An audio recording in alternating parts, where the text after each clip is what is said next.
Yeah, except we're missing 1, 2, 3, 4, 5, 6. We're missing Elizabeth and Liberty and Kelsey. Kelsey. Thank you. Hmm? Oh, there's one. There's Bev. Hi, Bev.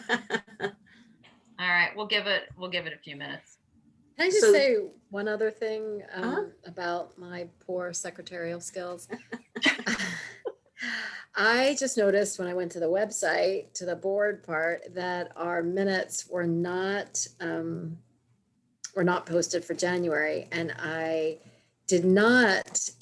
intentionally did not send them to Stan because Stan's father had just passed away. Thank you. You're so nice. Don's bringing me food. He's so sweet. But I did send them to Aksha, but it does not look like they're posted. So anyway, we're going to talk about communication with the church later on. But yeah, I understand why that person was nagging me to get the January minutes, because they were never posted.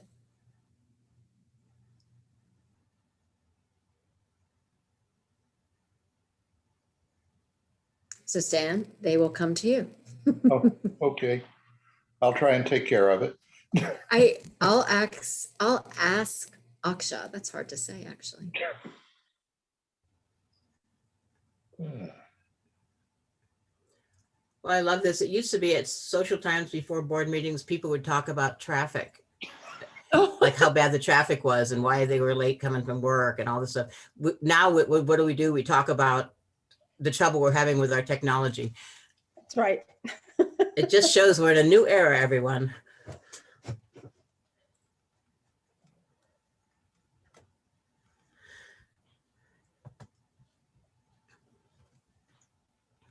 Well, today was a nice little respite. When I walked out of the coffee shop, it was 67 degrees this afternoon. It was Beautiful. just, It was so nice. I was out weeding yeah. weeds for 2 hours. Ugh. It was very mentally therapeutic and physically challenging. Yeah, I think right. my back's gonna hurt.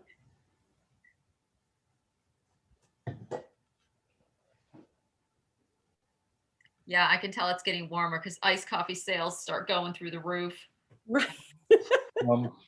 Beth, the minutes from the January 27th meeting are there. Okay. Well, good. Aksha's wonderful. I take back everything I just said. There was something else. Oh, Beverly, do Yeah. you want, this is a new thing I'm going to try out. We'll see if it works. Do you want an email of a PDF form of the agenda and the packet so you can follow along? I would love that. Thank you. Are there any other guests present right now? Oh, Steve just showed up. Hey, Steve Brecker. Oh, well, hello.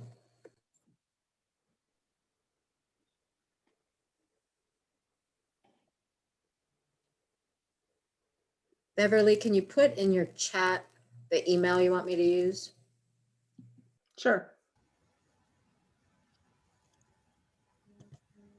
Whoops, I'm starting to type my old UVA address. Oh.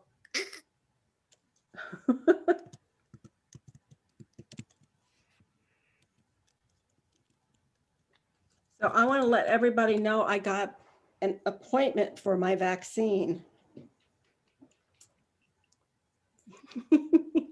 Nice. Yeah, Well, that's good to know. I found it. I have to go up to, I think it's Bristow, Virginia, which is near Manassas, Oh, Lord. at a Safeway up there.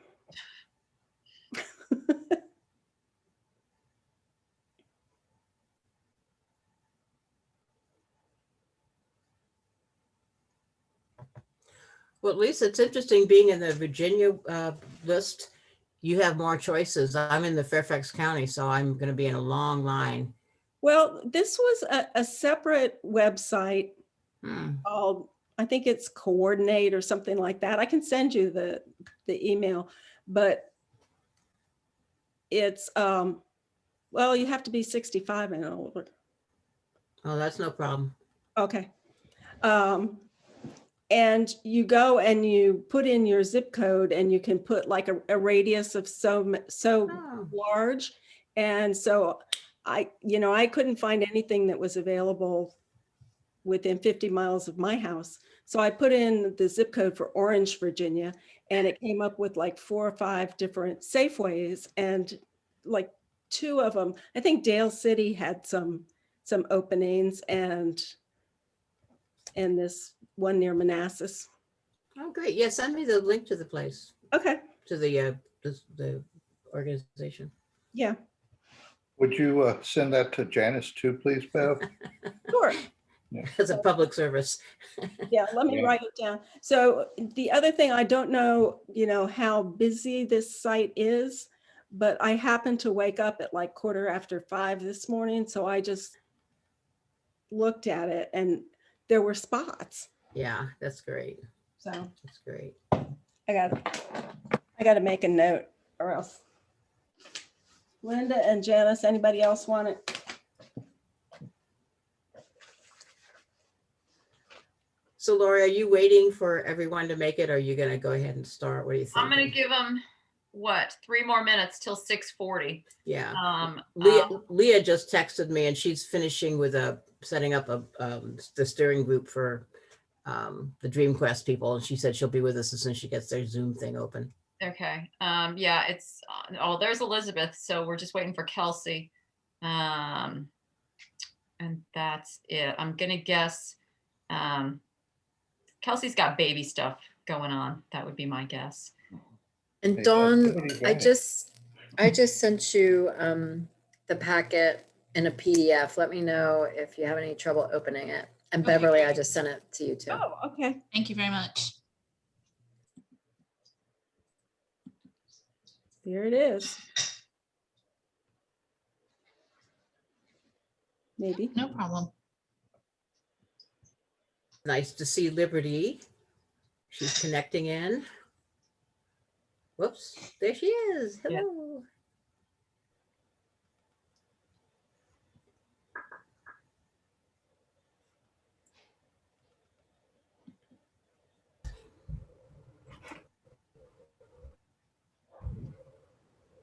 Hello, I don't know if anyone else is having connection problems, but I think mine resolved.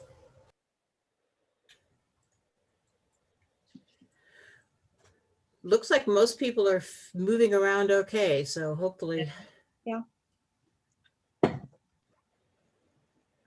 Great. Well, we can get started at least with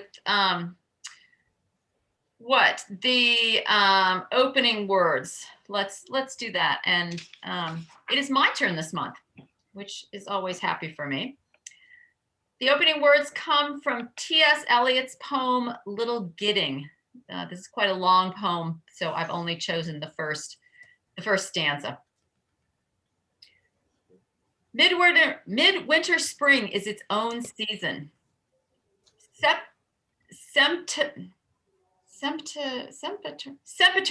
Sempiternal through sodden towards sundown, suspended in time between pole and tropic, when the short day is brightest with frost and fire, the brief sun flames the ice on ponds and ditches, in windless cold that is the heart's heat, reflecting in a watery mirror a glare that is blindness in the early afternoon, and glow more intense than blaze of branch or brazier. Stirs the dumb spirit, no wind but Pentecostal fire in the dark time of the year. Between melting and freezing, the soul's sap quivers. There is no earth smell or smell of living things. This is the springtime, but not in time's covenant.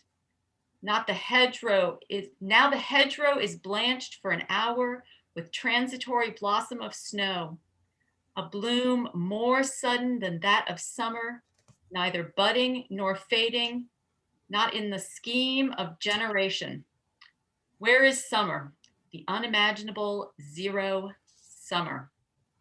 Obviously, I chose that in honor of the 67-degree day this afternoon. All right, welcome everyone to the February Board of Trustees meeting. Before we get started, always fun, we need a timekeeper and a process observer. Would anyone like to be the timekeeper? Jim, which one do you have your hand up for? Time? I'm not a very good observer of process, but I can sure keep time. Okay, Jim is time. Who would like to observe the process? Pam, I see your hand going up first. Thank you so much. All right, first up on the list is community time for public comment. This is a 2-minute limit per person. If anyone has a public comment, now is your moment to shine. I believe Bev and Steve are our guests tonight. Either of you have a public comment tonight? I do not. I'm attending as an observer only. Absolutely. Thank you so much for coming.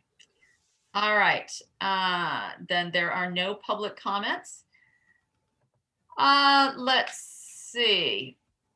Up first is the acceptance of this agenda. Do I see a motion to accept the agenda for tonight? And seconded, and all in favor? Right, I believe the agenda has passed. All right, tonight we're going to get started right away. We have invited guests that we have put at the front of this meeting so that they don't have to wait for their moment until the very end of the meeting. Mary Beth would be up first, but I believe that Breck is going to speak on her behalf, a report from the NOMCOM. Breck? Yep. Thanks. Yeah, we had some conversation, and Mary Beth and I have been, and the committee have been working hard over the past several weeks. And just as a reminder, the people currently on the nominating committee include Mary Beth Wiley, who's the chairwoman. We have Elaine Chapman, Ann Salamini, Marcia Brecker, forgetting someone, Lisa Shutt, and I am the board liaison. And over the past month, we have been, to let you in a little bit on our process, we have a list of that currently totals about 45 people that we have reached out to or in the process of contacting. And the first set of phone calls and contacts is following up on recommendations that have been given or names that we've heard or thought of ourselves, and just starting to hear and understand a little bit more about what these all active members, what their interests are, their availability, their thoughts about leadership. And we kind of pull that together into a master list. We don't speak necessarily about very specific roles, with some exceptions, but that's been really helpful. And I think we've made really great progress towards filling most of the available positions, or at least having some options for those available positions, which we will start to settle on in the next several weeks. And then we will have some conversations with Linda and to just double check to make sure that list seems viable. If there's not anything that we're not aware of, just to make sure it's a good list. A couple of things that I will bring up in particular. We have been blessed over the past 2 years with Stan as our treasurer. I think everyone has felt very, very good about the contributions he's brought to that role, and solidifying and stabilizing our finances, of course, with the incredible help from Sean and from Lori in communicating those messages. Stan would be eligible to continue, but he does not want to be considered as for continuing in that role. So it does mean that we are actively looking for the treasurer position, which is a very unique set of skills and abilities. We do have a few recommendations that we're continuing to follow up with, but we would certainly invite any additional nominations or thoughts, you can either send me a direct message in this meeting or an email separately to myself, Mary Beth, or nominating@uucharlottesville.org. Happy to answer any questions, and yeah, go from there. Sean? I just want to say, Stan, you've been a huge help in my new position, and I really do appreciate all you've done. You've always been there for me whenever I had a question, and you will be missed. So thank you very much. Mhm. Sorry, I am very glad to have been able to help you out, Sean, and I frankly don't think you need it very much. You are doing great. Someone remind me when the congregational meeting to vote is. Did we say May, June 4th? June 6th. 6th? First Sunday in June, yeah. 6/6, and then the new positions will be in effect on July 1. Since we don't have an incoming president position anymore for that year previous, would it be inappropriate to privately identify the incoming president and treasurer so that we can get people up to speed? Or do we have to assume that there could perhaps be more candidates and the people that the NomCom has chosen might not get elected? I'm vaguely concerned that we're going to elect 2 people and they're going to have a really steep learning curve between June 6th and July 1. Linda, what do you know? My recommendation would be as soon as the nomination has been made, in other words, as soon as the nominating committee has chosen somebody and that person has said yes, that should be made public and they can start attending meetings and start getting oriented. If somebody else runs against them, that's fine too. Then they would have to, as soon as whatever the bylaws say, whenever they have to file their petition to be able to run, they should start attending board meetings too. Okay. Yeah, that would be my recommendation. So, the nominating committee can, as soon as they make the decision, who they want to choose, and that person has said yes, that person should start attending board So meetings. even if they figure out who they want in April, that person should be. Oh, I think they should, we should let people know who it is, and that person should start being sort of coached and mentored. Okay. Yeah. So that's very much within our timeline and timeframe. And I think it's also within our process. Lori, we'll probably reach out to you and ask you some questions too, just so we best understand Yeah. the role, the time commitments, and the personalities, skills, the things that are necessary for that role. So we'll be in conversation too. Sure. Yeah, I want to make sure the next person is going to hit the ground sort of running. Elizabeth, did you have a question? Is your hand? Yeah, I have both a question. The question is, number one, there are only 2 positions you are looking for, president and treasurer. No. What else? We also are filling 2 board positions. Now, one of those, Jim Gorham's position, he filled a partial term, so he is eligible to continue for a full term. Liberty's term is expiring. So, and Liberty's expiring, or can she be up for another term? she is expiring. And Liberty, unless we have this wrong, if you filled, I think, a full term, then at-large members are not eligible to recontinue under our updated board bylaws. I don't know exactly the details of it, but wasn't I filling in for somebody? Like, I didn't start with you all, or and I didn't start. I don't know how that worked. Maybe it was a very partial term. And now that I think back on it, because I think I started in like August or September with. Okay, we'll double check. We'll double check. I'm just that. curious. It is a 3. But I'm fine. Oh, Okay, then the second question is, of course, if you're considering somebody from the current board for either of those positions, then it opens up another board position. I got that. Correct. The part Linda has not experienced was that we had a big blow up at a congregational meeting from nominations from the floor.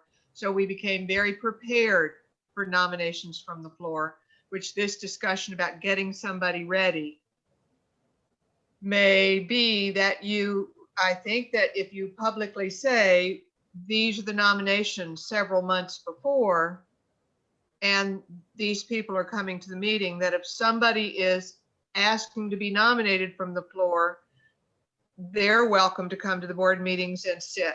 These people are not being invited as anything but observers. So Sure. that could be an open invitation to anyone who isn't nominated. Is that how we phrase it? Anybody can I'm come to trouble a with my board meeting. language. Anybody can come to a board meeting, and I would hope if they were interested in running, that they'd want to talk to the people that are in the roles that they'd want to fill. And if they, if they can't make that statement when they go to the congregational meeting, if they have never been to a board meeting, if they've never talked to one of you all about it, I would say that's a reason not to vote for them. But, that's just me. So you currently in your bylaws, people can be nominated from the floor? Yes. That's very bad process. That's very bad process, because We experienced that. that means people that wouldn't, the whole point of it having an agenda, you announce ahead of time to the congregation what is on your agenda, who is running, what the budget's going to be, what the motions are going to be. And that's the only thing that is in order according to Robert's rules. Yeah. I mean, No, Elizabeth is correct. That's one of the meaningful dates in our years of crisis is the blowout board meeting. And we had someone nominated from the floor. There was a lot of right. head-to-head conflict. And so why is that still in the bylaws? Excuse me, we are at 10 minutes. I just want people to know. Good, anyway. Good job. Thank you. Something to talk about in the future. Yes, definitely something to talk about in the future. Just finish answering Elizabeth's question. We are also filling 2 expiring terms on the nominating committee and 1 on the personnel committee.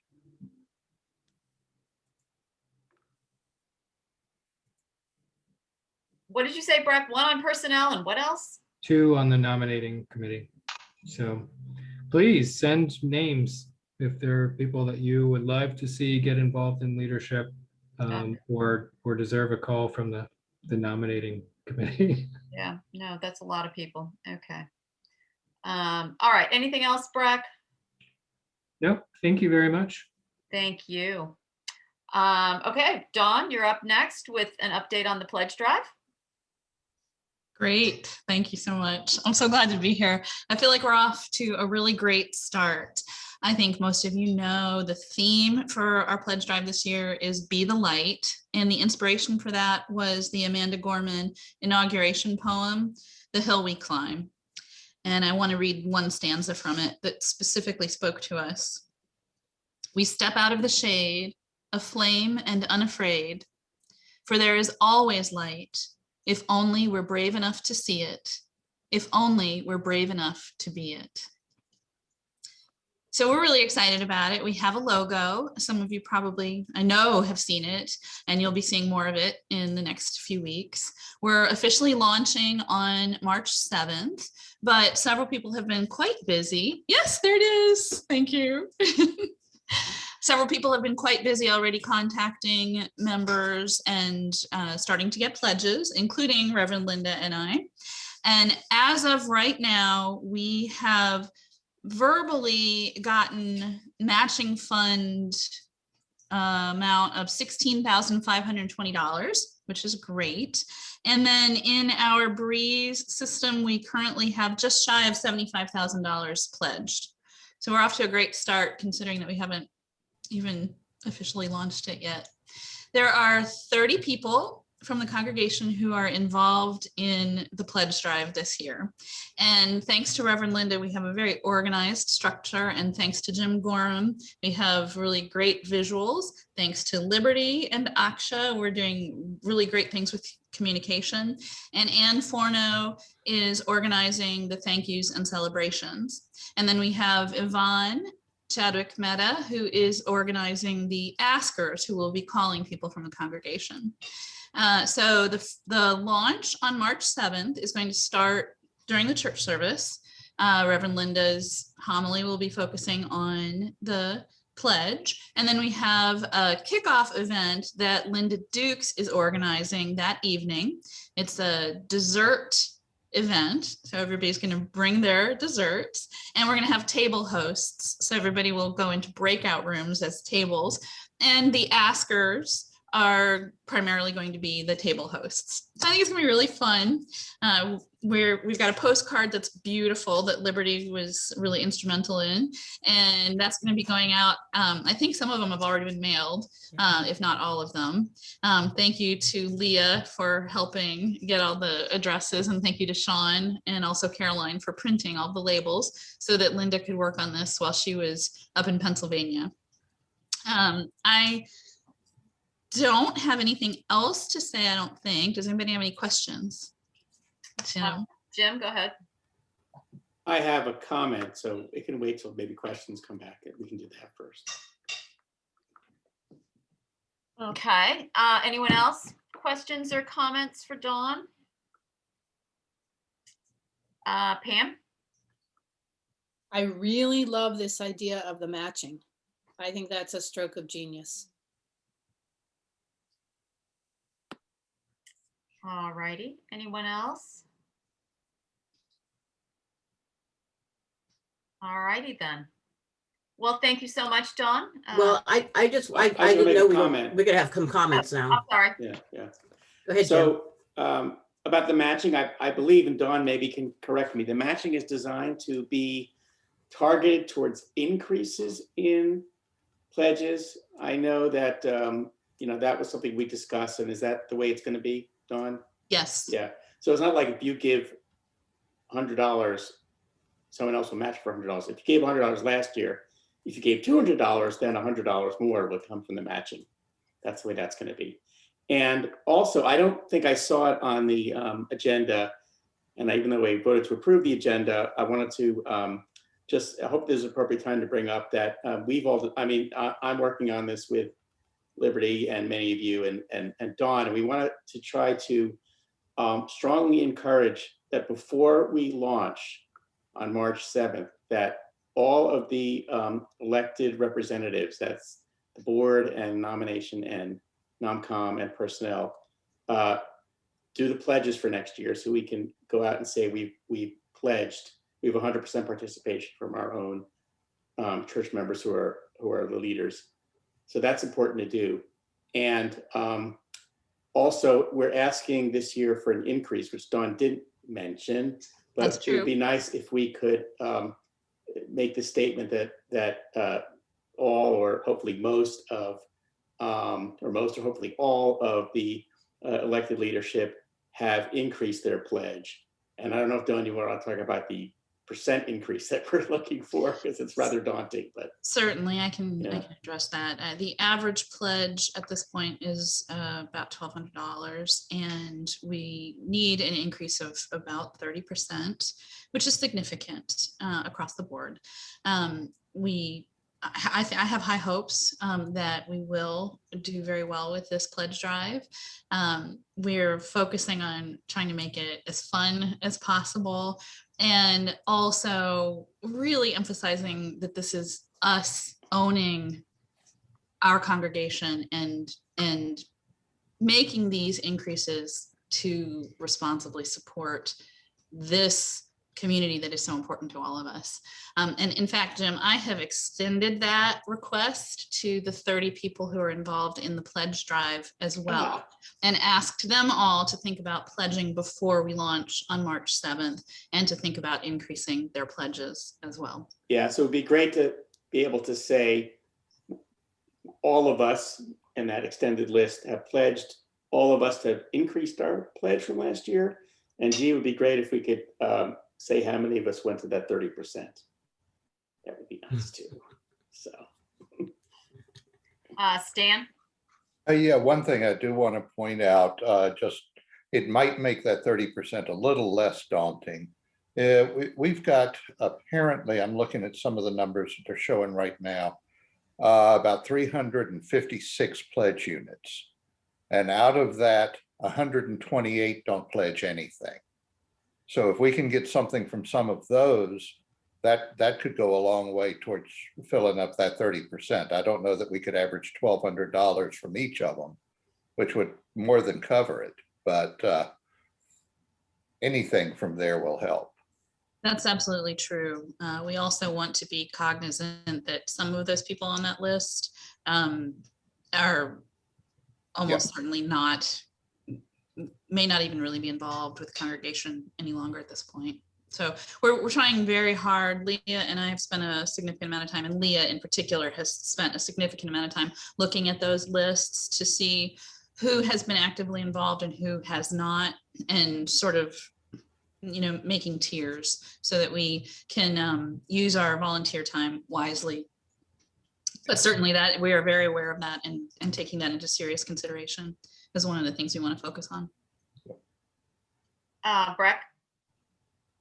In order to register our pledges or increased pledges, what is the best method for going ahead and doing? Is that open now, or? Yes, it is open, and you want to go onto Breeze to do it. That's really the best way. There is a link, and Liberty, that link is on the website now, correct? The church website? Yes. Yes. So, and it seems to be working. Oh, thank you very much, Liberty. And I've linked to it. There's also a link to make a payment for the matching funds. And there's also a place to say that you're going to make a donation to the matching funds. I'm not sure we've worked out all the details about how we're tracking that. Right now for the matching funds, I'm tracking it in a, oh, we all need to use the pledge form, Liberty says, not Breeze. What? We need to use the pledge form technically is in Breeze, but it's a different than the giving form. So there's a pledge form, which is us to get pledged how much, and then there's a separate Breeze donation section to actually donate to the pledge. Yes, yes, I noticed that today when I was on Breeze. I think it is a little bit confusing for people, especially with the matching funds, because if you go into the giving tab, that's where you're going to pay. But if you want to say, I'm donating this amount to the matching funds, you can do that from the pledge tab link that's on the website. Oh, okay. Jim is telling us 10 minutes. 10 minutes is up. Yeah, we'll take a few more. We'll talk faster. I don't know. Stan, go ahead. Just one little quick thing, because this is likely to confuse some people. Right now on the website, it's saying 2021 pledge form.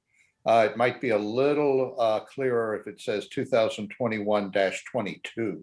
Because we're in fiscal year 22. I mean, we're talking about fiscal year 22 next. Right. That's what we're talking about. And that's So what it should say 21-22. Yeah. The pledge form. Yeah, Liberty, can you follow up with that, please? Or Sean?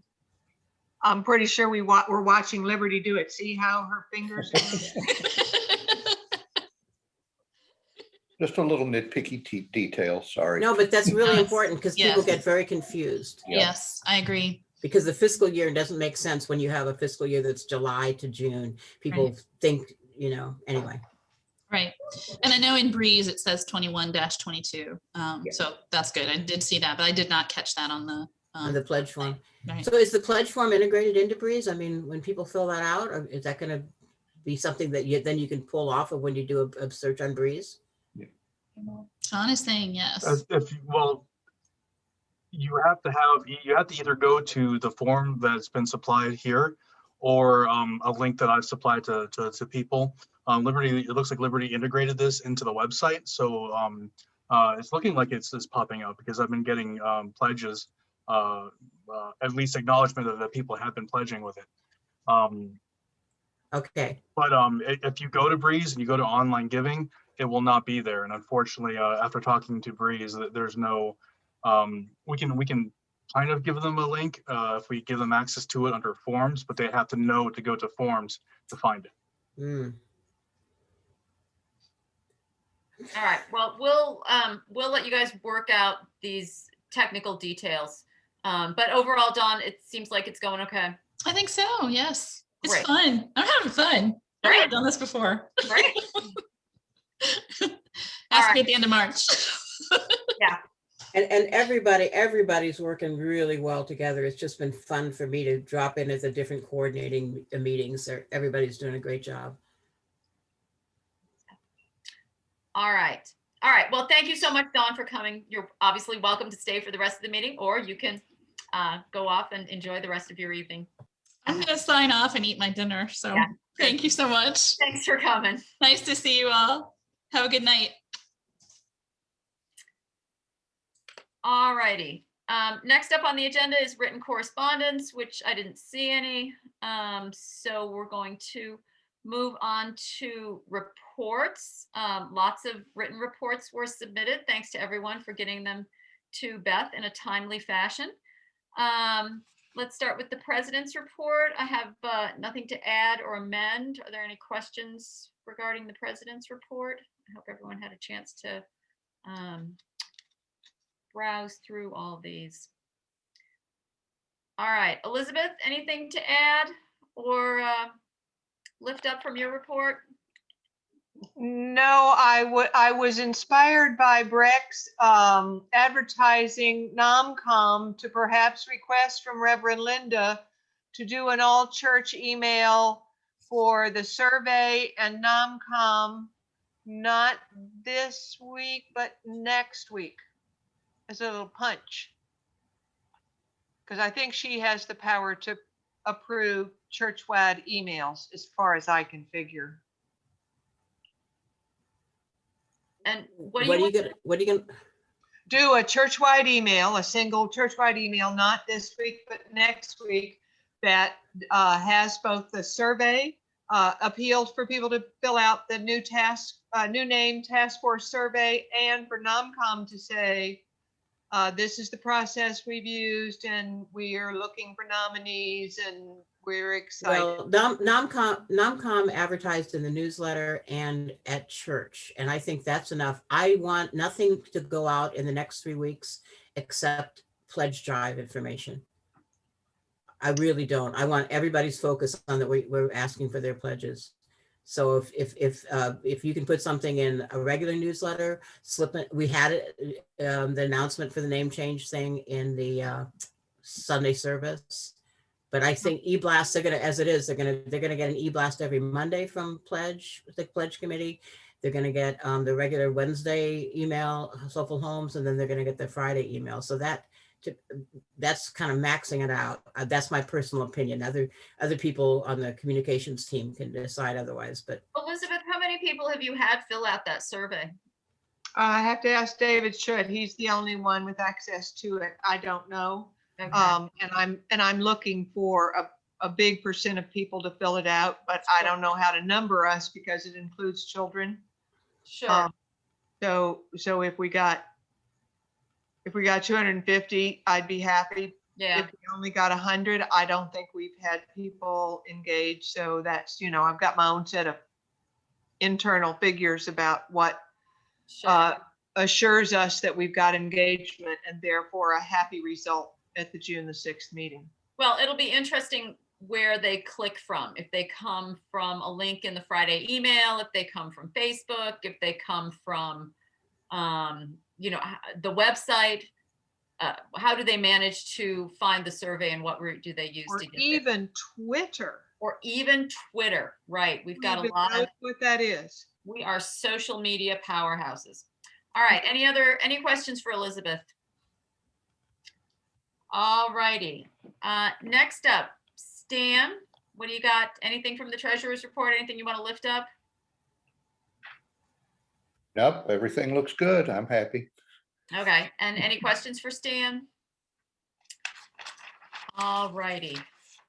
Moving on. Linda, your turn. Anything you want to lift up or change from your report? Well, I want to lift up that I'm going to be having more conversation with the Committee on Ministry because I went to a meeting with them and they have been asking for some direction of what they can be doing.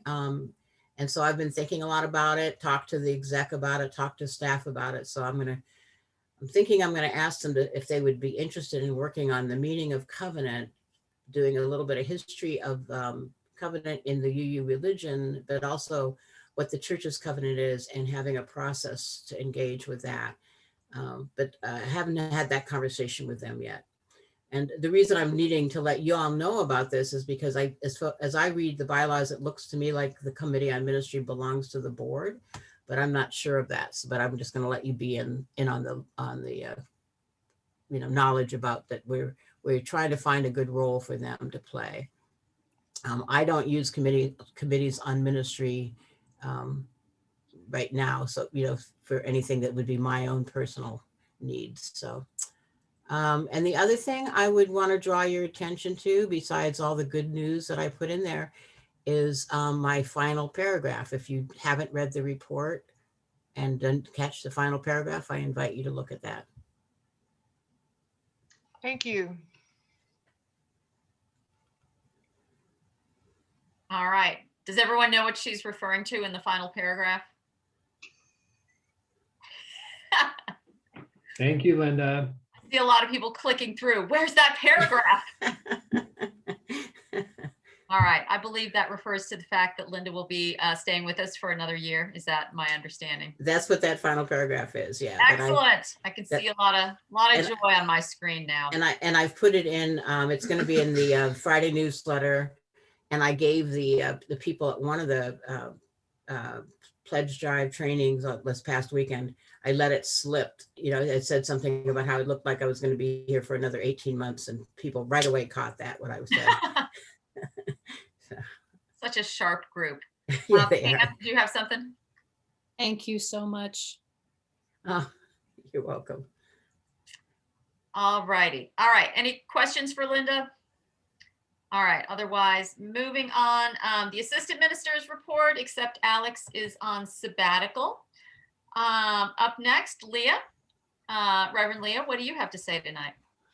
Well, I would like to just make sure that everybody in this Zoom room has found out one way or another that Mary Rose Curtis has entered hospice care and will likely be transitioning in the next couple of days.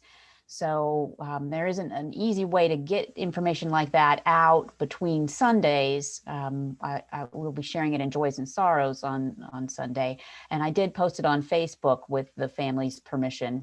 So some people are aware of it through that, and some people are aware through CareNet, but I wanted to make sure that you all are aware of that news. And the family is not open right now to any more visits or calls, but certainly if you wanted to send a card, that would be a lovely thing to do. And also just to hold Mary Rose and her whole family in your thoughts and in your prayers, that would be very appreciated. So I've been, Pam.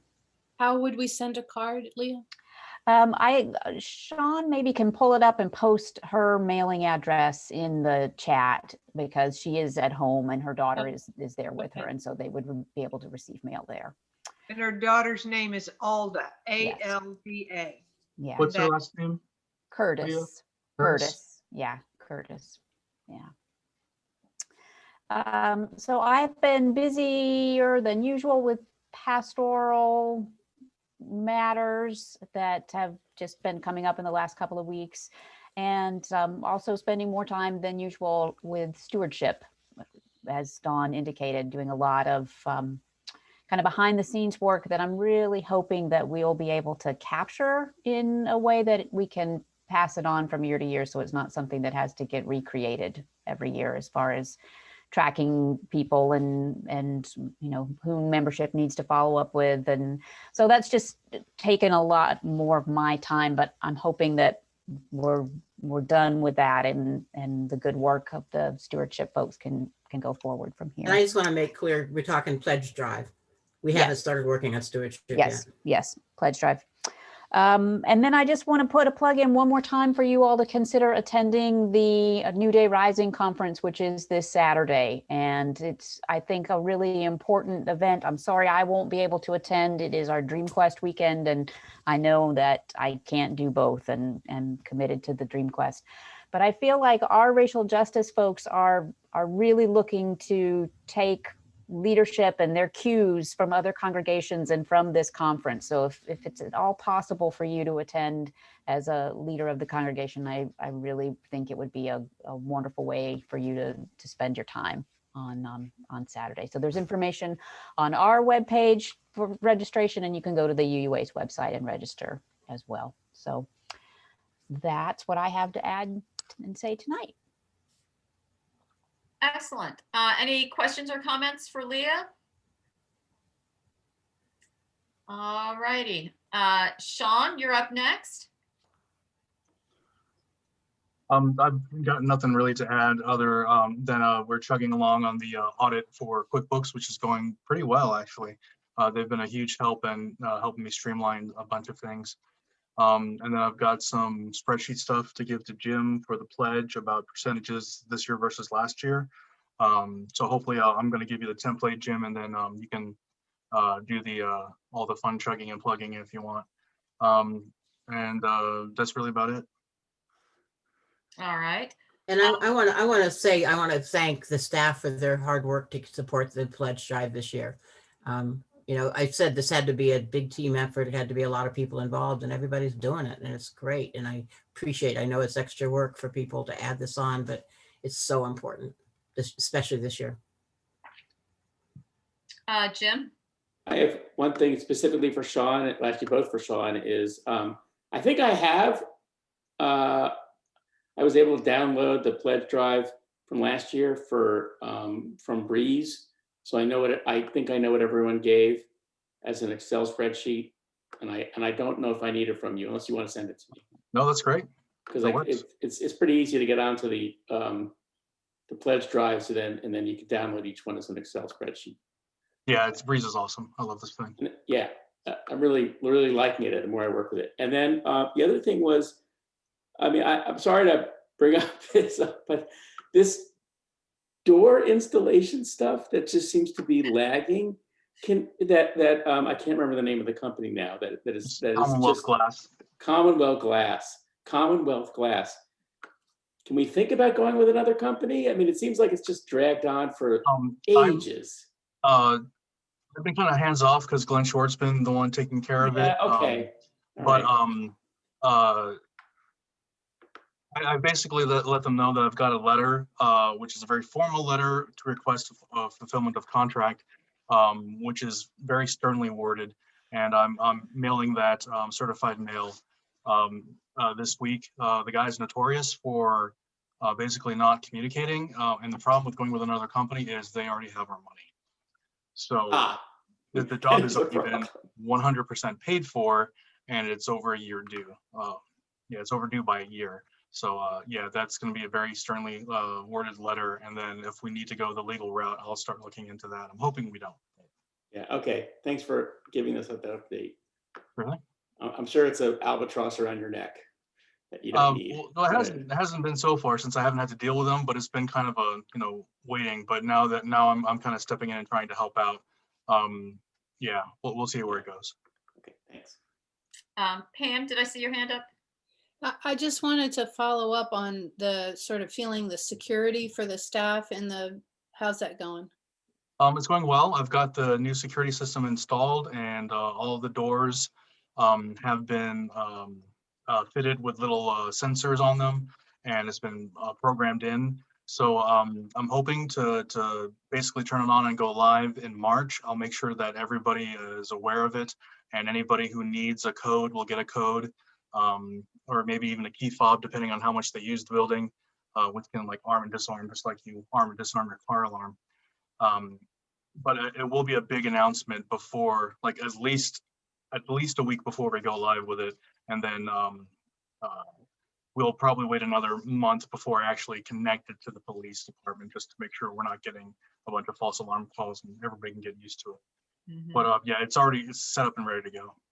So the gist of it is a lot of us, including me, have keys, but if we have a key and no alarm code, we could inadvertently be setting this off if we were so bad as to come in without notice. Right. And like I said, that hopefully that month will give us time to find out like who's kind of coming in and out of the building. I don't have camera set up. That was the one thing on my list I wanted to do that I couldn't. Actually, they gave us cameras, but the cameras they gave us were really, really bad. They're not mountable. They're not adjustable. Basically, they're like just webcams for your desk. So I'm hoping to get some better cameras and I can actually see who's coming in. But for right now, I can get a log of every time the door is opening and closing when I'm not there. So I'll have an idea of who's coming in when, or at least when they're coming in. And then as soon as I get the camera set up, I'll know who's coming in. But that's why I said I'm kind of hoping to get it up and live in March, but we'll see how far that goes. I just can't believe everything that you handle. I don't know how we could possibly function without you. How did we ever do this? Anyways, thank you. Sure thing. Tom? Tim, go ahead. Oh, time, okay. No, it's not time at all. I have another okay. question. Go ahead. Just to start, not that I'm belaboring it, but the security and the Commonwealth door thing are independent of each other, right? We can fully deploy security without worrying about the Commonwealth door. Well, correct? it's kind of a stage 1 and stage 2. Right now, what I have is a security system that monitors, but I still don't have control over entry because, like Pam said, there's a lot of people with keys. Right. And unless I go up into like the Edgewood Lane doors and put a chain around them, I'm not going to be able to prevent people from coming in and leaving. Not that I want to prevent people, but I just want to know who. So the doors are integral to the security, but they're not integral to the monitoring of the security, if that makes sense. Right. And just to remind you that you had asked for some people to help with be on the chain of notification. And I'm willing to do that. And then, Yeah, I think I remember you volunteered. I know Breck volunteered. I can't remember who else did, but I'll be sending out an email to the board asking for people if they're interested in volunteering. Okay. And then I'll also be asking for people who want passcodes to send me their 4-digit passcode so I can put it into the system. Great, thank you so much. Any other questions for Sean? All right, well, Sean, I just want to thank you for all the attachments that you sent with your report. These have been incredibly helpful. I also want to lift up how extremely happy I was to note that in January 31, 2020, we had $56,000 in the endowment fund. And then just a month ago, I take back everything bad I said about Donald Trump, because now in the endowment fund, there's $500,000. So I asked Sean about that, and that was just some happy accounting updating that we went from 56,000 to $500,000. But the current status of the endowment is approximately $497,000. So that is the total commingled amount that we have at the UUCF. Right. So even though we're supposed to keep the Cheatham and the Bristol and the Abrams funds separated, they are commingled in that. Yeah. So I think it's about maybe 50,000 less just for the common endowment fund. But common endowment, I can't break it apart. So if you look at the paperwork that I give that has like the itemization, it'll show the total commingled and then it'll show the individuals. Right. So you'll have to subtract those individual 3 separate funds from that total endowment amount to get the common endowment amount. So it's kind of weird. QuickBooks is helping me, but unfortunately that's one of the things since we merged them all together. There's no way really to separate them out in the books. So that's kind of a weird thing, but yeah, it was never really accounted for before in QuickBooks, but now it's in there, so it's good stuff. Right. No, I was thrilled to see these numbers and to see it so well organized and accounted for. That is such a relief, because I know for years the endowment was just sort of some gray matter that no one really had a handle on. So it was such a relief to see that. So thank you for keeping track and figuring all that out. Linda, go ahead. Yeah, I was just noticing that I don't think the attachments made it into the Google Doc of reports. Oh, they did? I don't know. I got this when I saw the email from Sean that said, here are my reports and here's 5 attachments to go with it. Stan? Yeah, there are links that are in the agenda that Beth sent us the link Okay. to. It's up, For me- the link for is me- in the agenda. Right, in his report, there are. At the bottom of his report are the links. Okay, For me, the link doesn't work. yeah, and so It what says I'm, error. and for me, what the issue is, if we want to have transparency, it's got to be something that, I believe all reports to the board should be made public to the congregation. Unless there's some reason why not, unless it's like a confidential report. So it has to be something that is easy to make to post on the web, like here's our minutes, here are the reports that the board received. Okay. You know what I'm saying? So, because when I make a report to the board, I think everybody should be able to see it. The whole world should be able to see it. All 'Cause I right. know Yeah, that- those links are impossible for me to copy and paste. So I can't put them in. I can't put how Sean, does it because it's just, I'll start putting links in my actual reports, so you won't have to do it. Great. That'll make it a little bit Yeah. easier. And then I'll send my report to Aksha as well, so she can put it Great. on mine. I mean, Okay. unless somebody else has a different philosophy of reports, but I believe that when an officer of the organization gives a report to the board, that everyone should get to see it. yeah, no, that was the whole intention of me putting the links in. Yeah. Right, okay. No, this information is super helpful. I mean, I don't know if everyone is interested in poring over the financial statements, but No, to but me, for the people that want to, it's kind of Yeah. nice that it would be really easy to Right there. find. Yeah. agree. Stan? Yeah, my understanding is that the office documents, the Excels, that kind of thing, they pose a bit of a security risk if they are linked to directly or if they are available as office documents on the website. That's what I was told some time back. I don't know if that still applies. Sean probably knows better than I do. I can do them as PDFs. That yeah, Yeah, I way, was gonna say, if you just put them up as PDFs, they should be, okay, great. Well, again, Sean, I think I speak for everyone for just saying how amazing you are and so much work, so much organization, and we are just so lucky to have you with us. Thank you. I appreciate it. All right, any other questions for Sean? Otherwise, we're moving down the list now. All right, next up is membership report. I think I saw a couple new people joined. We're at 362, and Marcia Brecker is now the chair of the membership committee. So I believe that perhaps was her spouse who was here for a few minutes. That was Jim Brecker. All right, moving on. The NOMCOM report, we already heard that. Elizabeth, I think it's Steve Brecker. Isn't he still with us? are you still here? No, I think I saw him wave and depart. He has a chat that says he had to go to another meeting. Yeah. I don't know, is Marcia really the new chair? No, Yes, no. yes. I thought she just Marcia- made the report. She Not just chair, made the she's report. She's the membership tracker. She's No. the tracker, yeah. She's Tracker, oh, not, excuse she's not me. the chair, yeah. Okay. Okay, my bad. All right. NOMCOM is done. Personnel, Elizabeth, anything that you wanted to lift up, or was it all in your It report? was in my report. Thank you. The Glen Short Sanctuary Capital Endowment, there's a written report. They're moving through their list, their to-do list. I think I saw they're down to their last $37,000. And the church closure task force, Sean or Leah, anything to lift up on that? It seems like we're just in a holding pattern right now. We have actually updated the requirements recently, and I'm looking to get those posted onto the website.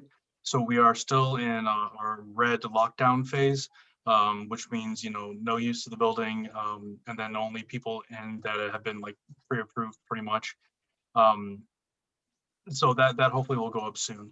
And then we do have one building use that is Blue Ridge Music Together. They want to continue their outdoor classes. And they actually met with Gardens and Grounds and myself to talk about putting up a temporary fence in the area, which will basically just kind of go around the summit side, that yard area, because they have toddlers and the toddlers have a tendency to bolt at a moment's notice. So it'll be up for about a month or two. It'll be a temporary plastic fence. It'll be the same material that you see at construction sites, but instead of the bright orange plastic netting, it'll be a green.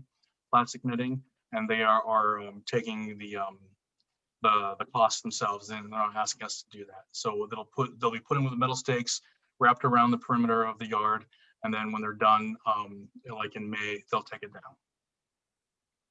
Great, great. All right. Okay, any other questions regarding church closure? All right, moving on.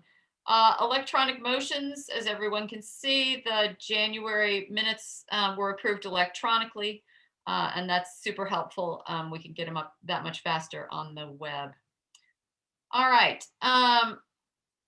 We're 1 hour into our meeting.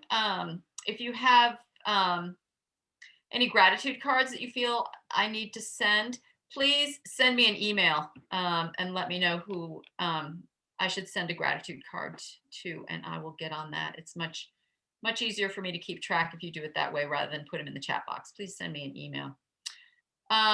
Would we like to take a break now, or do you want to keep powering through this meeting? Raise your hand if you want to break. 1, 2. I think we should break because we have a session, an executive session that might take a while. So I think we don't have much left on the agenda, but we have a session that we're going to go into that may take longer than we think. All right, let's take a quick 3 to 5 minute break and come right back. Everyone can have a bio break and we'll be back. Thank you, friends. What is bio? What is not bio? No, what is let's see. If I use natural flavors, will it be bio if I use natural flavors? Sorry. Still thinking about it. Well, Liberty, it looks like you fixed your internet. What'd you do? I had to go manually move it. We have a long, skinny house, and I'm at one end, and it's upstairs at the other end, and so I had to physically go move it because the router, you mean? But I don't have this. I never have this problem except this meeting. Like I use this all day, and so I don't know if it's this group or you what. have a child who doesn't tell you he's watching a movie every night when you think he's doing his homework. Yeah. Do you have regular like cable internet, or do you have like a FiOS? We have a cable internet. It's basically everybody's getting home from work and everybody's getting online, so it tends to get throttled a little bit.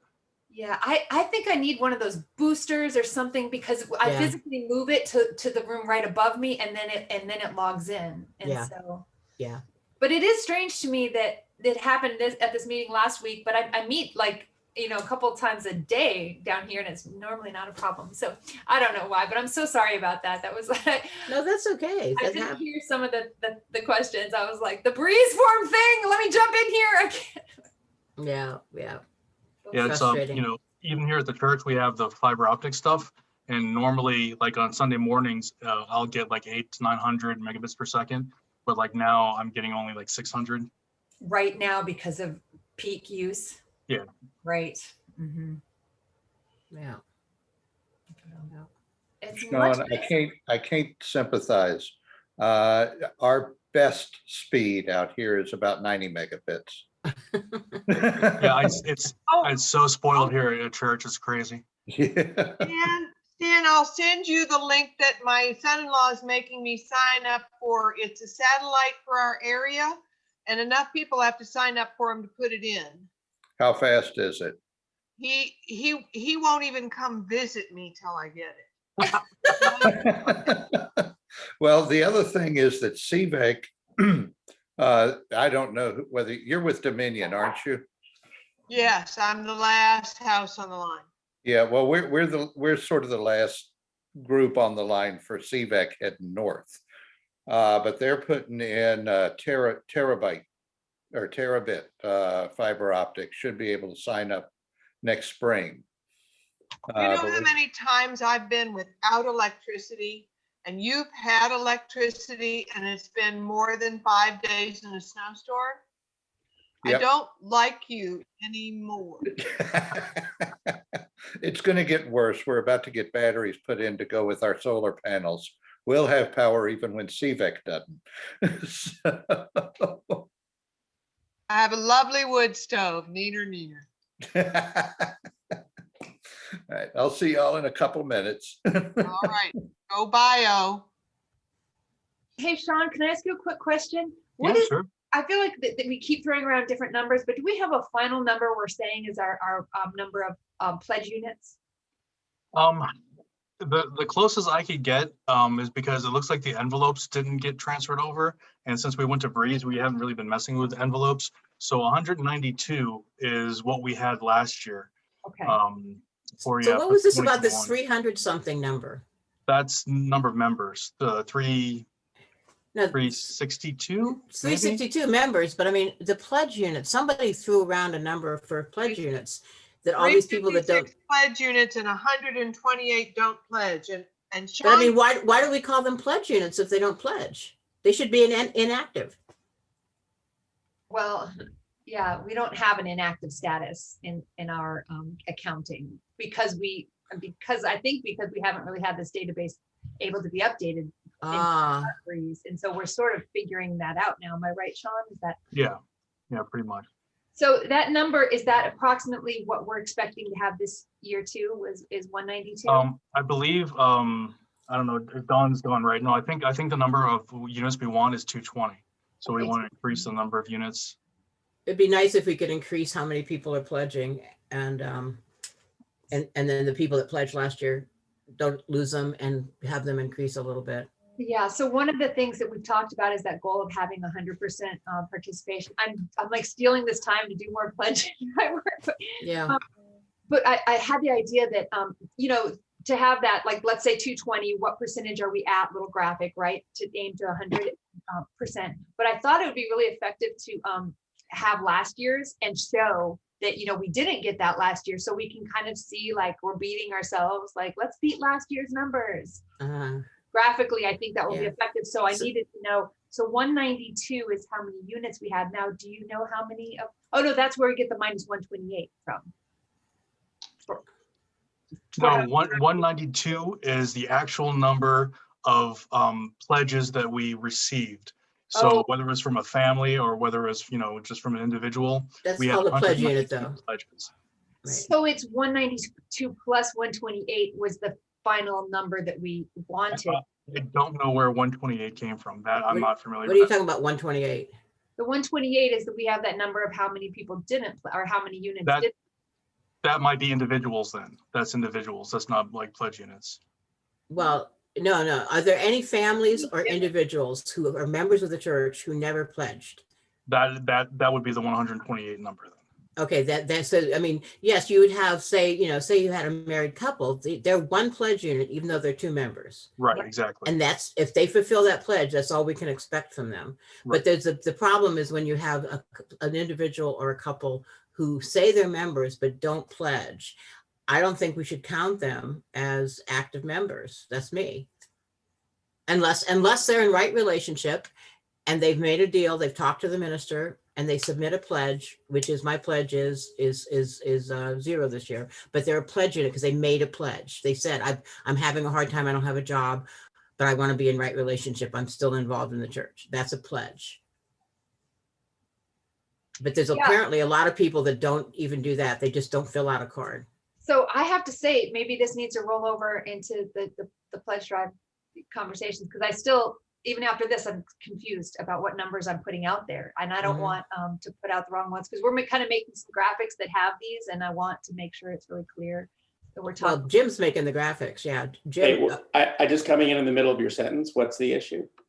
All right, well, let's hold the issue. Okay, So we great. got to just hold it in, just everybody. hold it in. You guys, that can be a pledge committee conversation. There we go. We're meeting at 3:00 on Saturday. All right, and we're gonna have an executive session after this and do stewardship. So if you've got more to say, just hold it in. Well, we're not talking pledge drive after this. Oh, okay. All right. Well, we're gonna move on to old business, and what we've got first up is the UUA evaluation of the interim ministry, and that's Pam, who did all the work, organizing and filling out and sending it all to everyone and collating all the comments. So Pam, tell us a little bit about what you got back and what you sent in.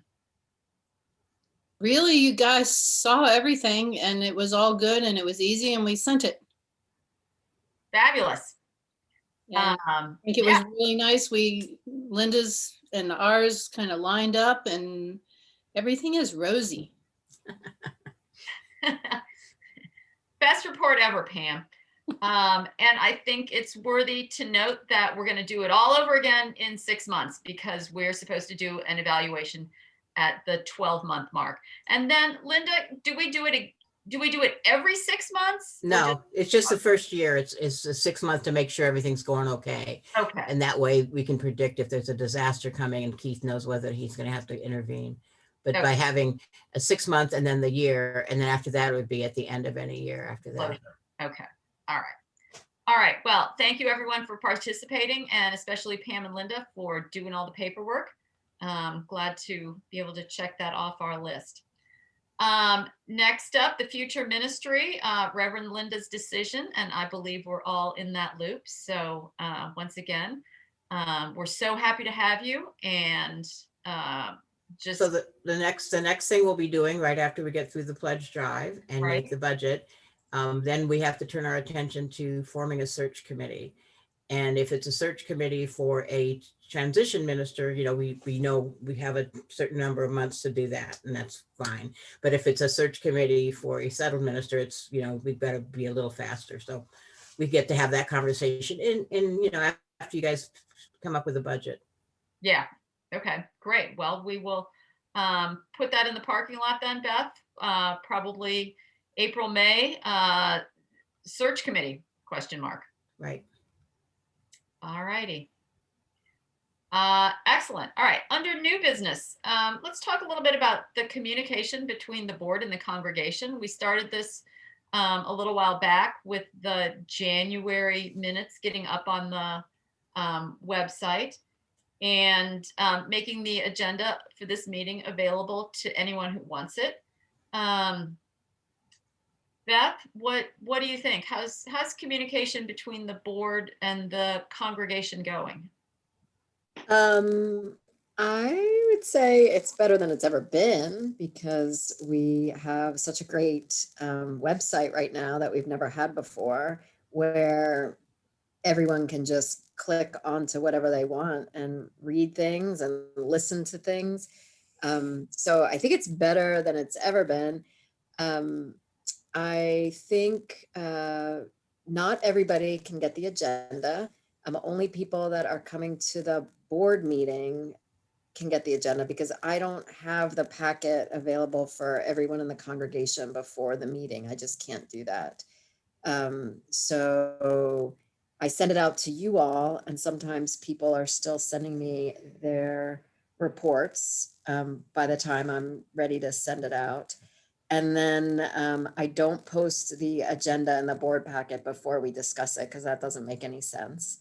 And then I have been sending out the to Aksha and to Stan, I've been sending the minutes after you all approve them. So I usually have the minutes done by the weekend after the meeting. And then if you guys approve them quickly, then I should be able to get the board minutes on the website in a week. And I think that's pretty darn good. Yeah, agree. Linda? I think that's really great. And I really applaud you for doing this. It's so important. And I've heard from a few people that a little bit more would be helpful, which would be figuring out ways to, like I was talking to Lori, if she puts something out on Facebook and it's interesting, to link that into our whole communication strategy. So right away, the newsletter would say there's a link here, or it could go someplace. So anybody who has anything they want to say, like, I love the board's conversation about this, or the board is going to be thinking about this. If you have something that you want to say, in short, not a long, big thing, it's much more accessible to people. They're maybe not going to link and read all those minutes or read all those reports. But, you know, I think they were probably very interested when Lori said the board's decided they're going to ask Linda to stay another year. That's all it needed. And that was interesting. And so that kind of communication is something that, and it's a different thing than what Beth is doing. And I don't know if any of you are reporter types, but if somebody wanted to take the job on after a board meeting to just write up a little snippet thing that could go into a newsletter or be posted on the web. You know, the board had a great time visiting with Don Dirks and learning about the upcoming pledge drive. It just lets people know they have a feeling they know what the board's doing, because otherwise it's very opaque. You know, really, I mean, not many people I know go in and read minutes. You They'd want me rather to- have somebody just say, like if you were in coffee hour in person, you could, you know, see Lori and say, hey, Lori, what's the board up to? And then Lori would say, oh yeah, we're doing this, we talked to this person. Right. Do you Right. want me to do that after this meeting? Do you want the highlights? That'd be great. No, looking I mean, at the agenda, I don't know if we have any, like, anything. Yeah, I don't know if we have any highlights yet. Linda said yes, and Well, I mean, still looking for people. You don't want people to think like we're not doing anything. So, you know, you'd always come up with something. You'd say the board had some fascinating conversations around the pledge drive, you know? And the NOMCOM, that there's the some NOM. pretty important positions open. Right? Yeah. Yeah, absolutely. Liberty, go for it. I think that sounds great. And we you can know, even but- talk but about the brief, but- security. Right. Yeah. A couple System. paragraphs, maybe. Well, yeah, I mean, you don't need to get into the details, and it's not your news to tell the staff news, but you can say you talk to the pledge chair about the upcoming pledge drive, you talk to the administrator about the upcoming security system, you know. Right. And let's not let Liberty get stuck with this. So I think that with the beginning, when you ask for somebody to do process and somebody to do time, ask a third person to communicate, to just condense so that I've got 6 notes from tonight that I thought was interesting. So if I had been assigned that job, I would have known at the beginning of the meeting, I should be highlighting things. And then it'd be easy to do a quick post in the newsletter that said, we just met and it was really interesting. So I don't think Liberty should be stuck with it. She volunteered this time, but the next time. All right. Well, Beth, do you want to put it way up there with opening with the words and the timekeeper and the process observer? Let's create a new position called reporter. And that person will create, 5 to 7 sentences and post it even the next day. I mean, we're not talking about anything cerebral or just the facts, and get it out there so that people, like Linda said, they know that we're doing something. Breck. I love it. And I was thinking along the same lines. I think that we're at these meetings, we're all sitting at our computers. We could even have at least the bullet points, if not the draft by the end of the meeting. It would be a good recap, even just for us as part of our process. Just the quick and dirty. Okay, I great. love that idea. Great. All right. One last thing, I just want to remember that it's Wednesday night. It's actually great because we should have that into the newsletter to link to the website, right? So we can do a double whammy. Great. There's the link for it to go on the website, but whoever does that should also CC Caroline to say, there is board news. Right. Right. Okay. Well, we're going to create this little position, and from here on out, we'll have 3 jobs to volunteer for at the beginning of every board meeting. All righty. Anything else about communications? It seems like our communication team has really tightened up between, getting ourselves organized on Sunday and getting the word out there on social media. We've got so many avenues now that we're letting people know what's going on. And part of it is because everything is online, but part of it is just because we've got really good people doing this, and they're so enthusiastic, and so many good ideas are floating around. People are taking these ideas and running with them. So I think our communications over the last, year has just improved remarkably. I think we can all pat ourselves and pat the communications team on the back for doing such a great job. Okay. Anything else about communications? Otherwise, I'm going to move on. A discussion about having board members pledge early and making a public statement to the congregation. Jim, this is where you were discussing back at the beginning of the meeting, and Yeah, I missed this in the agenda, so I jumped in early. Sorry. that's all right. Yeah. Time is fluid. What else? What do you want to say here? Without taking up too much time, reiterating what I said, if we can make the statement that we've got all of our elected representatives having made their pledge already, that could be a powerful statement, and will be a great way to launch the pledge drive. That's all I want to say. I don't know what else there is to say. Liberty? Should we give a deadline, like before March 7th, obviously, but, you know, just so we can all have the, you know, an endpoint? Is maybe March 1st or? I'm delighted with March 1st, although it's February 24th, so that would mean 5 days. Okay, Right. before the 7th, when we really start, you know, Oh, rolling. it's only a pledge, and we know that we're all, yeah, say the 1st of March, come on. 1st of March, we can do it. We can do it. And this is also a great chance for everyone to be sort of the user experience. Yeah. So make your pledge and then figure out like what was difficult about it. Email us communications or the pledge team, and we can smooth the way by the time we really start pushing it. People, you know, maybe we can smooth it out a little bit. You're our beta testers, and Beta testers, yeah. right, will Elizabeth and Breck be able to convey that to the respective nominating and personnel committees?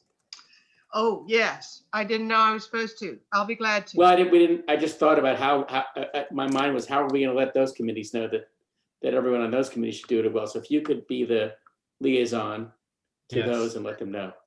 All right. Sure. Stan has his hand up. Yeah, go ahead, Stan. Yeah, just one thing I would like to add. It would be nice if everybody could also increase their pledge. So we could say that every elected representative increased their pledge, even if it's only by $1 a year. Yes, just say you increased it. But yes, we still need people to increase, and it would be good to provide that example also. And I do want to say, some of you will still be getting a call to have a conversation, and I'm hoping you'll still have that conversation with the people that are trying to call. We're actually trying to have a communication with most people, even the people that have already pledged. So say yes to whoever calls you and says that they want to have a conversation with you about it. And that, you know, it'll be interesting for you to see how they do, and also to see if they inspire you to go back and increase it even more. Right. Jim, you're up, and then Pam. Yeah. So one of the things that I've been asked to track is not only our total pledge dollars, which you would expect, but also how many people, our pledge units numbers that are pledging this year, and how many people have increased their pledges. So, you know, we're going to look at increases and actually including decreases and get a sense of whether we are on track for our goal of increasing pledges. So if you do increase your pledge, that will get tracked as well. De-identified, of course. I mean, in these sort of just, you'll see numbers, but they will represent numbers, nobody will know who it was. So it's de-identified. Thanks. Pam? Something that was a little bit confusing to me now is this idea of, is it a pledge towards the matching fund? And if that counts as an increase in pledge, and how we're gonna track that? Because I really love that idea of the matching, and not sure how. It's a one-time donation. So that like next year when your pledge, they'll say this last year you pledged this much, would you increase? You're not increasing on top of the gift you gave too. So the donation to the matching fund is a one-time gift. I'm just wondering, when they track it and they say you increased your, we increased the pledge, does that include that matching thing? No. I mean, that's not the way I interpret it. In other words, if you're, so increase your pledge by $5 and put money into the matching, whatever you can do. And, I've had a couple of people do that. They figured out what they can give, and then they split it up so that part of it goes to their pledge and then part of it goes to the matching. But if you're wondering, I think, Pam, what you're asking is if someone contributes $1,000 and then this year, for the next year, they go for 1,100, that's a 10% increase, even though the overall net for the church would be 1,200 because someone else is going to match that $100 increase. You follow? So what I was asking is this, when I talked to Dawn, I said, well, should I put it in the matching fund or should I pledge it? And she said, well, why don't you put it in the matching fund? And then I'm wondering, then it doesn't look like I increased my pledge since I put it in the matching fund. I see. Well, Let's Well, go Stan, I'm sorry, Stan and then Beth. Yeah, what I was gonna say, what we did was we increased our pledge by one amount and we put another amount into the matching fund. And so those were two separate items. If the match doesn't get matched, which will, first of all, it would horribly disappoint me. But second, it also means that we don't have to actually pay that money. And it doesn't count as a pledge, so it wouldn't be something that would be regarded as part of your pledge next year that you might want to increase or might have to maintain. So if you had started at 1,000 and you added 100 to it for your pledge and you put 200 towards the matching fund, next year it would still only be an 1,100 pledge you'd be starting from. And the 200 that you gave to the matching fund would have been a separate gift. All right. Does that help? Beth, go ahead. It makes it clear, but you're going to do this to every person you call because I think matching funds are stupid for this very reason. You've just made it complicated enough that it's going to take 4 paragraphs. It's only been 25 people or so that are being asked. All right, to Beth was up match. next. Hang on, Beth was up next. Go ahead. So I found that the best way that I was able to understand it was when Linda Duke said it the other day at our pledge team meeting. She said, when Frank and Linda got their check from Donald Trump and they decided they wanted to donate that, they knew that they could not increase their pledge by that amount because they knew that that's what they would be expected to pay every year. But so they just cashed the, deposited the check and then sent it to the church. And that was their donation. And that would be similar to what, you could do. If you knew that you had extra money this year, but you did not want to make this your, huge increase in your pledge, you donate it to the matching fund. And then you just what Stan said, you increase your pledge a little bit. Okay. What else? Liberty? Is that your hand? Yeah, I'm sorry. Can you just explain to me the terms of the matching again? Like who qualifies, like what pledges get matched and how, I'm trying to think of how to communicate that. I don't know the terms of Well, the we haven't narrowed it down because what we're talking about is new pledges or increased pledges, because that's what we're trying to encourage. We're trying to encourage new pledgers or increased pledgers. And we're not asking everybody. The people that have been asked to give, there have been a certain number of people that have already been asked to donate to that. No, but The I'm people we thinking more thought the that- selling point of like, so if I raise my pledge by $100, I can really think that the church is going to get $200 more. That's right. And that's in the script of the askers. The askers have that in their script. Okay. Yeah. Yeah, I think I can imagine that being in some of our other communication materials as well. And there must be an upper limit. Oh, okay. Is there? If you increase your. Oh, but the limit is how much. 10,000 max. The fund is only at 16,000 right now. So if it was National Public Radio, the first $16,000 given will be matched. You know how they do when they have an hour of grant giving of donation. We're just doing it, the first, whatever, I think we're at 16,000. The first $16,000 will be matched. So. All right. Jim had a really good pie chart out there that showed the distribution of pledge units. And I don't know, Jim, if you sent that to everyone on the board. He sent it to everyone in our little meeting the other day. But maybe you could send that to everyone on the board, Jim, because that was really helpful information. He divided a pie chart up into 10 slices. And, the first slice was $1 to 900. And then the next slice was 900 to 1,200. Yeah, so I took our total pledge amount which was roughly 370,000, divided up into 10 slices of a pie. So each slice is 37,000. And then just as you go around this 10-point clock or pie, if you will, there's a lot of people. I'll send you all the pie chart and you can see it. In fact, I would ask Liberty to send it because what I made was functional, but not really beautiful. And Liberty made it amazing, better, really professional looking. So maybe you could send it to the board, Liberty. Yeah, thanks for saying it's professional, Jim. I am actually a professional graphic designer, so I know, and I'm not. So that part. But you know, it's still not in its final version. But if you want me to send that out to the board, yeah, it's a good thing. Or we could even screen share it for a minute, or is that too much? My screen sharing is disabled, or I assume yours is. I'll make you a host. I don't know how to make people have a lot of people do screen share. Does anybody know? Sean would know. Sean ran away.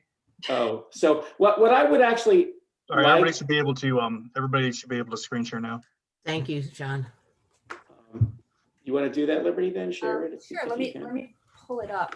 Rather than explain it, rather actually see what people get out of it, because that's what we want to know. It's super useful. But listening to the previous conversation and pledge units and inactive pledge units and so on and so forth, I think it would be interesting with the little stick figure people on this chart, if there are units that are inactive, it would be interesting to take them off the chart and see how many people are left over. That's not the way it's built. No, that's not the way it's built. But for example, Jim talked about, okay, so here's the chart. And you can see from 10 to 900, there's a boatload of people in there. But what is not on this chart is a whole separate donut off in the netherworld of people who pledge 0. That's now we put it on the table as this blue row. That's what it is. Right. So Yeah, I agree. They should be hanging out on the side. Right. 128 What I don't understand, why do you call those people pledge units? I don't understand why they're called pledge units if they don't pledge. I don't know what to call them. What I think that's just call it. And back in the day, the conversation was that some people give their time but not money because they don't have money to give. And it took a lot of work to try to get people like Beverly Ball, who does not know whether she's got $25. She puts it in the plate when she has it. We tried to get her to pledge it, but it doesn't mean that it happened. Well, there maybe, and I would say this. Well, so this is what my question is, so are these people that we actually know that are involved that we have conversations with? 128? I don't think so. These are people who are, as far as I understand it, maybe Stan can correct me or Sean, these are people who are members that we have as members, listed as members, but as far as we know, don't pledge. So Sally Taylor would send out a letter once a year, and if somebody didn't answer the letter, they would drop from the rolls. But the 128 people have responded, yes, they wish to remain a member. But then we don't make them make any kind of a pledge. Yeah. So yeah, the 128 is actual members who have not pledged last year or given anything. I took the people who gave something, I took them out. Oh, okay. Yeah, so that number is the people who are listed as members in Breeze but did not have any donations last year. Something I've noticed though is that some of the pledges that are incoming are people who didn't pledge last year or haven't pledged in a couple of years. So I think they're rejoining the church, or at least wow, that's exciting. Monetarily. So yeah, that is pretty neat. That'll make a good chart, Liberty. Yeah, but they weren't listed as members, so they were taken off the membership roll. But now they're coming back and pledging, and they're not listed as members. So I'm trying to work with membership and getting that all straightened out. I'm getting weird ripples in the visual. Can you I know look this again, Liberty? Yeah, that's because it's the draft version. I'll re-import that graphic. Okay. So Linda, have you had this sort of experience in other churches where you have this incredibly high number of pledge units or whatever we're going to call them, giving zero? What? No, that's very, very unusual. Most of the time you do have a very few at the highest levels.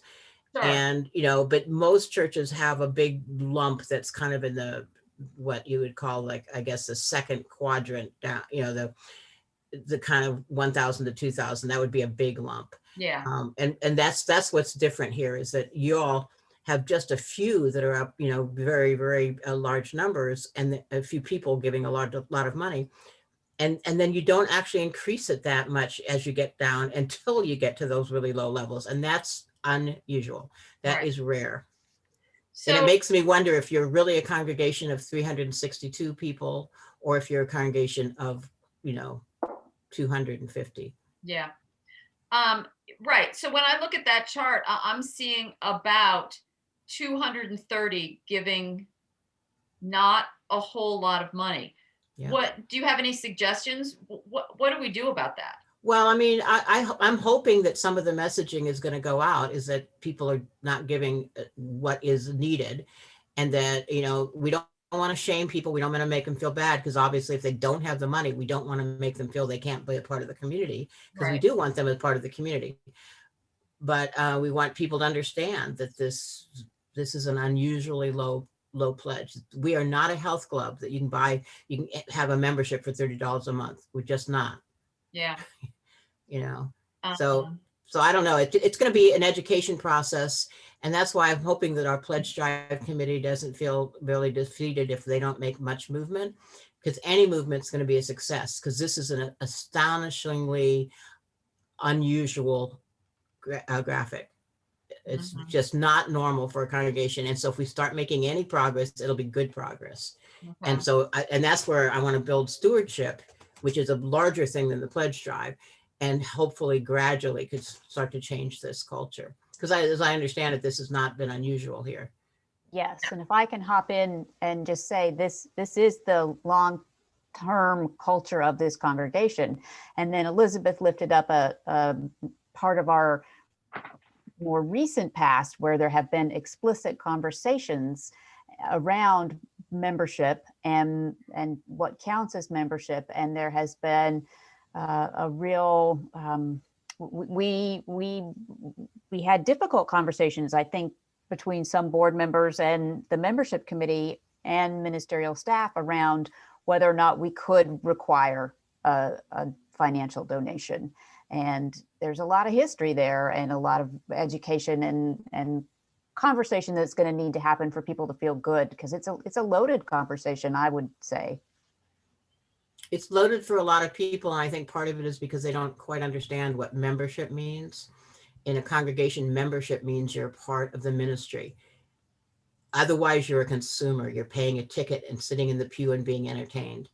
And I know that sounds very crass, and I know this is being recorded, but real membership is when you say, I'm going to teach RE. Yes, I'm going to sing in the choir. And yes, I'm going to make a promise to support this church financially.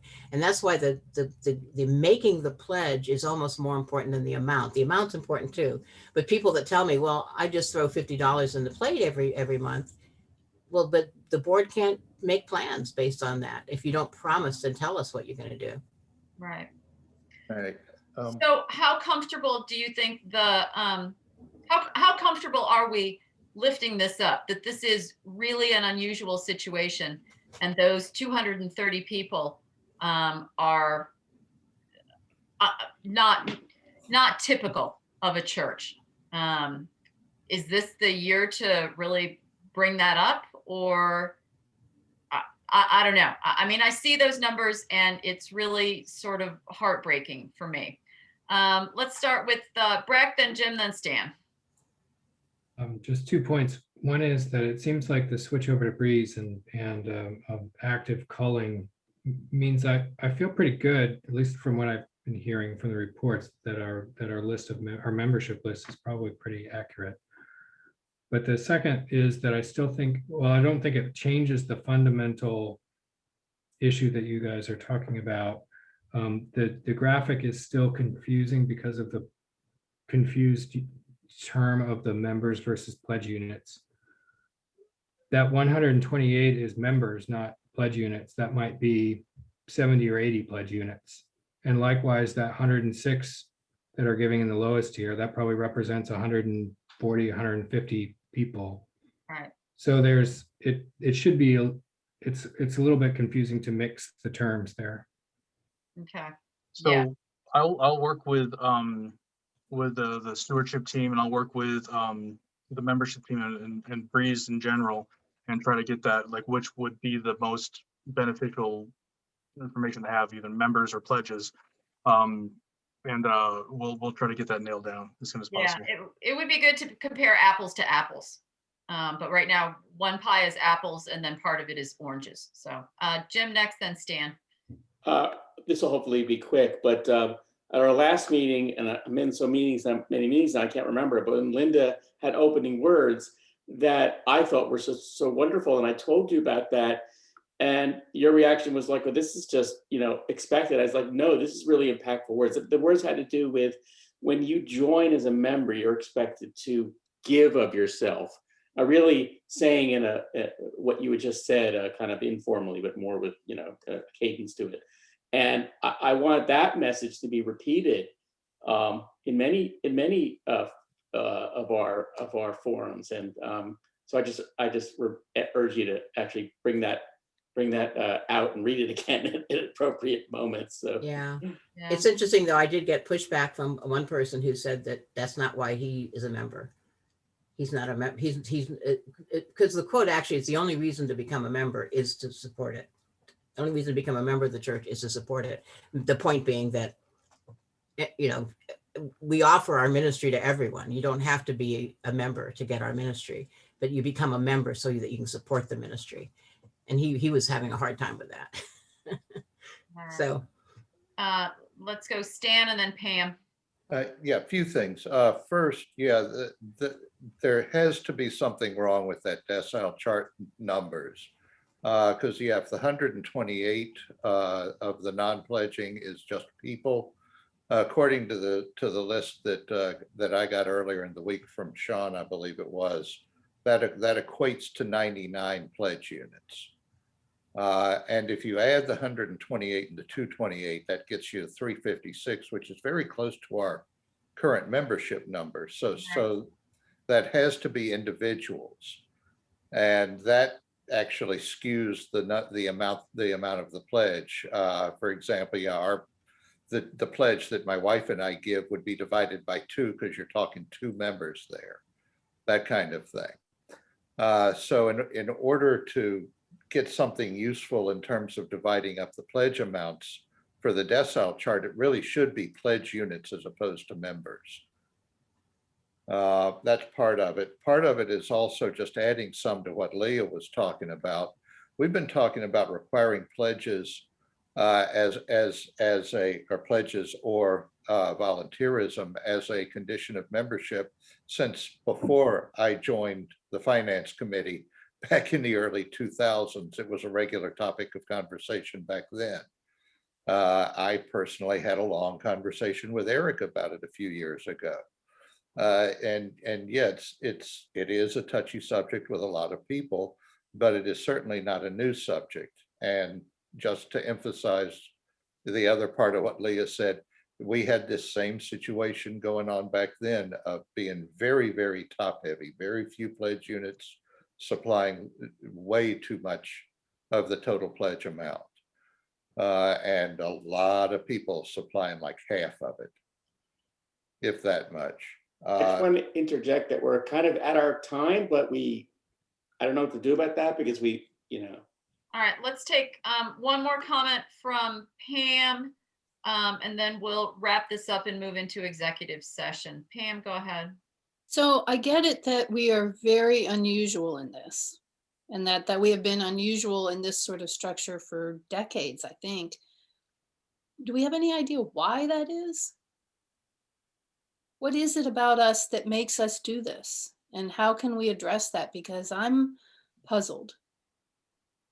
Yeah. You're not alone. Do other churches have pledging requirements? I know certainly the Mormon Church Oh, best Unita- for it. Unitarian Universalist churches, many of them. And it doesn't mean that you have to have money. It means you have to make a pledge. And if you don't have money, you make a pledge saying, and you talk to somebody on the pledge committee and you just say, I lost my job. I can't give any money, but I'll make a pledge, which shows that you still can. And, you know, and I would say the congregations, what you look like when you look at that graph, you look like some of the mission congregations that I've worked with in interfaith organizing. Mission congregations where half of their members are homeless. That's what you look like. So, okay, we don't know. Do we have any hypotheses as to why? I mean, maybe you have a lot of poor people in the congregation. No, I don't think so. If I had to take a guess, I don't think it has been driven home with as much enthusiasm as we could that everyone needs to pledge. I think people hear it and it's just like buzzing in their ears. And, you know, the phone calls go out and it's hard to, no one wants to make a hard sell. No one wants to sound like, you know, your car warranty is about to expire. I don't know. You know, for a long time, I don't think the minister really got involved with pledging. I sense the minister wasn't calling in non-pledgers and saying, what's up? Why aren't you pledging? So for at least that amount of time, I don't think there was much movement. Leah, do you think that's correct? Do you feel like Eric was calling people in saying, where's the money? Was that happening? This has been part of this congregation's culture since I've been here. This Right. was going on when Wayne was the minister. So it's not new. It's No. part of the culture of this congregation. And I remember actually during Wayne's tenure, when Terry Sweetser was doing developmental work, and he came and met with members of the congregation. And his assessment was, you know, we look like we're doing well. When somebody walks in our building, we look like we have money. We don't need money. And we have never developed a very, we haven't developed a healthy stewardship culture in our congregation, or a way of asking people to give. We have issues about money in this congregation and how we ask for it and how we invite it. And I think it's just part of the culture that we've got to figure out how we want to change and be different and actively work to change it. But it's not recent. It's not Eric. It goes all the way back. Okay. And I think part of it has been lifted up in the past as even like what's in the walls of our congregation, because we were given money by the Unitarian Association to build our building. And so there's this sense that we need to take as a congregation more ownership. And that's just been this ongoing thing in this congregation for a really long time. All right. Well, that's quite a statement from Linda, that we look like a mission congregation with half of our population homeless. That really strikes. Okay, a couple more. Liberty, and then Beth, and then we'll go into executive session after that. Well, you know, since we started coming to this church in 2014, I think that it's actually been hard to pledge. I feel like there's been actively like difficult. Every time I would try, it would always have some sort of glitch, or it was confusing, or the messages seemed to mix. I feel like, you know, part of that was a leadership in the campaign issue, but really it sort of had that, like, we don't really expect you to anyways. And I felt like we were able to sort of like, oh, I'll do it next year for a long time, because no one sort of like asked us in a way, but that's not the phone call, because no one would call us because we weren't at the level to be called. The people who get called are the people who are already giving, and giving pretty generously, if I understand correctly. So all of that first pie slice people aren't even getting calls. And so they're able to kind of just skip that week of church and then go on for the rest of the year. And then you're just done with it. If you just ignore that annoying part, somebody asking you for money, you can kind of slide by. And so, I mean, I'm just saying, I think that this new focus maybe will change it. And that just also want to challenge us, instead of using the word like required to pledge to be a member. That's really, really loaded, but like invited to to, ask the question, how am I able to give to this church as part of the membership requirement, and having a conversation, a sit down conversation where you say, I'm sorry, the number has to be 0, instead of doing what we did, which is just like, oh God, do I have to think about that later? Turn to a new station during pledge week, right? Like no one wants to sit there. And so I think that it's all of the things, but also it hasn't been easy for people. All right, that's a really good point. Beth, last one. I just wanted to say a few historical things since I've been at this church forever. And Leah, I totally agree with you. I remember back in the Wayne days that we were having these conversations. But I do remember as a young nurse and newly married to a young school counselor, I was asked out to lunch at some inn, I can't remember exactly where, with Eleanor, because Dawn and I were one of the highest pledgers.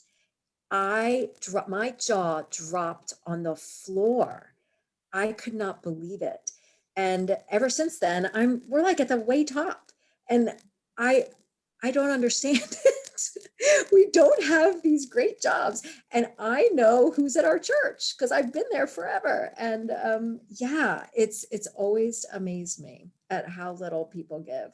And I grew up in a family where the priest came to our house and talked to my mom about what she was going to give. And the rabbi spoke to my dad about how much he would give to sit in the best chairs in the synagogue. Because if you were a big donor in the synagogue, you got the best seats. And man, the big donor sat right up top. So, I mean, it's always been a part of my life to give to where I attend church. So I was just in shock, and I've always been in shock.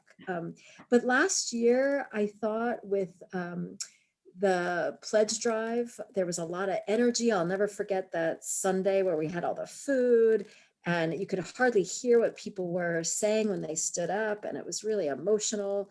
Like Heather and Shannon stood up and talked about how they used to not give, and now the church means everything to them, and they're giving enough so that it they feel it, like, they make a decision.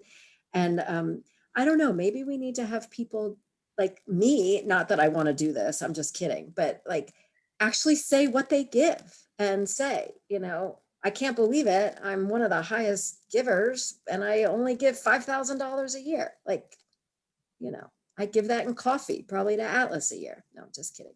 But would you be willing to be one of our testimonies? We're going to have testimonies all month long. Yeah, I mean, I would. And I do feel like maybe we have to have people say, people just stand up and say, we're putting a kid through college and our income is fixed, but my wife and I decided that we're going to take our $5,000 pledge and increase it by 1,000. Just say that out loud publicly, not bragging, but just say, and then say, I invite everybody to join me in that. Yeah. All right. Well, on that note, we're going to stop this discussion. We're going to move into executive session. Bev, we have to bid you farewell. Thank you as always for coming, and enjoy the rest of your evening. So Sean, I see a request from Breck for an addition to the FAQ, or I don't know who knows the answer. So just, it's in the chat.